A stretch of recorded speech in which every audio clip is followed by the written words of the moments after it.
Hey there, Internet. How's it going? For those of you who do not know this, I am a JoJo's Bizarre Adventure fan. Now, mind you, I pretty much only watched the third season, and I kind of have looked at the fourth, and, well, I kind of read the fourth part. I kind of got around to looking at the first seasons, and I haven't looked at the second season, but I did look at the first, third, and the first seasons of the books and of the TV show, and with Stardust Crusaders actually getting I will say that with them releasing it again upon in 2014 for what it is, that is really good for what the past two episodes have been. Now, mind you, that this is the first impression of the first two episodes, because honestly, I really can't judge it. Because honestly, I really can't judge an anime until I've actually seen the first three episodes of it. And with what the first two episodes of this has been, it honestly is, for better or for worse, taking a lot from the manga and is honestly kind of putting it into the TV show. This is honestly even shown when in some of the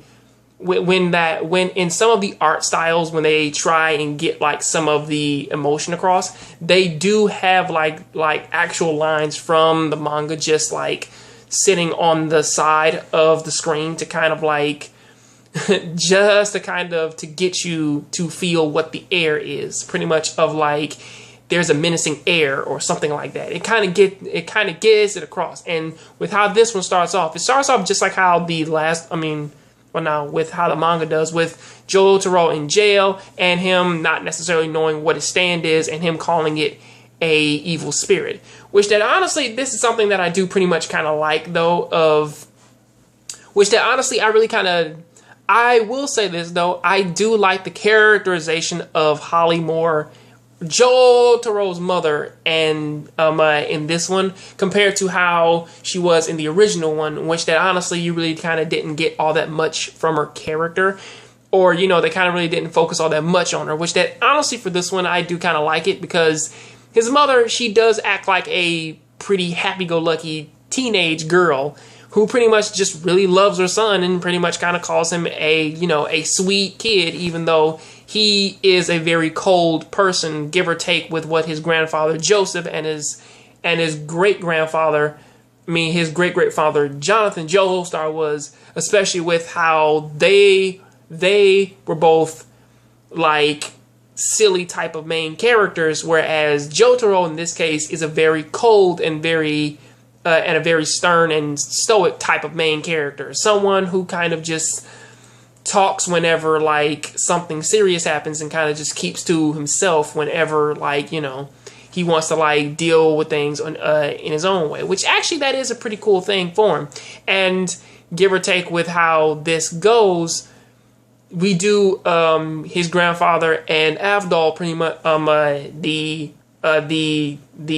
Egyptian man who has the stand known as, I think his is called Magician's Red, which was a gigantic firebird who pretty much burns the jail cell to get Jotaro out of the prison cell, and pretty much kind of just so that they could have a sit down with him and tell him what his stand is. Now, mind you, I am kind of glossing over a lot of the opening stuff because I don't want to make this a recap, but pretty much with what they do in this, they do pretty much kind of give us a lot for what is going on to how pretty much every single Joestar has a tattoo mark up on the back of their neck of a star, and pretty much kind of they do tell us who pretty much Dio is. However, there is a big thing about this though, is just the fact that they never tell you what actually makes Dio a dick. No, they never really talk about that. And honestly, I know why, man, Dio's a dick, because I looked at the first season of it.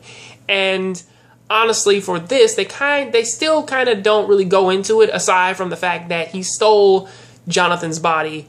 He cut his head off and took his body, and pretty much he gained his stand abilities. That's pretty much the only thing. And honestly, that is pretty much the thing. And going into the second episode, they do pretty much kind of go a little bit more into why Dio's body pretty much kind of is kind of going against him, because Jonathan's body is so fucking powerful that honestly, through fucking generations, it is actually sending a distress signal to his descendants, giving them stand abilities. And pretty much, if they are powerful enough, which that kind of with what with Star Platinum is, which they haven't named him yet, with what it is, pretty much they do gain all of their abilities from Jonathan's body, because he's giving them the abilities to do that, which they haven't really explained yet, but give or take with how things are, they do kind of hint at it, which does actually kind of become a thing. And with how things are going now, we do actually kind of meet our first villain, which I do forget old guy's name. However, I do remember his stand's name. It was Hierophant Green. And give or take with how Hierophant Green is, with it being a possessor type of stand, his entire thing is just to kill Jotaro for Dio, and doesn't necessarily work. And most of this episode, most of episode 2 is really getting down to the fact of Jotaro fighting the other dude who has a stand, which most of that does kind of come to pass. And they do kind of hint at a few other things, which is the whole thing of like Holly being sick. Well, now I'm dropping mad fucking spoilers in this video. I apologize for that, but pretty much, they do kind of allude to Holly being sick, or it could and that her stand really isn't necessary, or that her stand is too powerful for her body, because she doesn't have a fighter's mentality. She is more of a lover.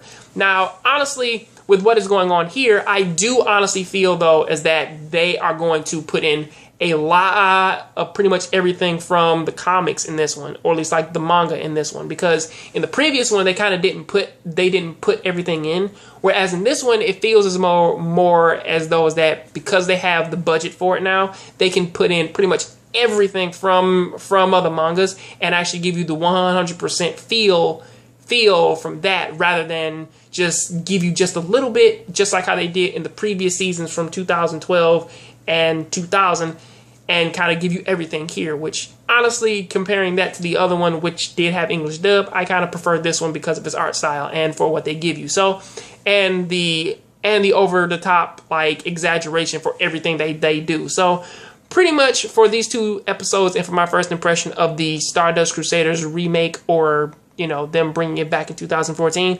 honestly, I absolutely love it, because again, I am a JoJo fan, and honestly, with what it is, it gives you everything you want. And honestly, I really can't say that I'm really spoiling anything, especially since there is an English dub of this, which kind of gave us the exact same story. The difference is now that they're giving us more from the manga. So pretty much I really can't complain there. So pretty much, if you are interested in JoJo's Bizarre Adventure and you haven't seen season 3, or pretty much you have seen it and you just want to look at it again, this is the perfect time to kind of go back and look at it again with a better art style, and with better combat, and with better action scenes, and pretty much with a lot of silly like over exaggerated art. So there is that. So pretty much that's what I got to say about that. What do you guys think about it? Tell me down there in the comment section. I'll catch you on the next John Graves show. So please keep watching anime, keep playing video games. I am out.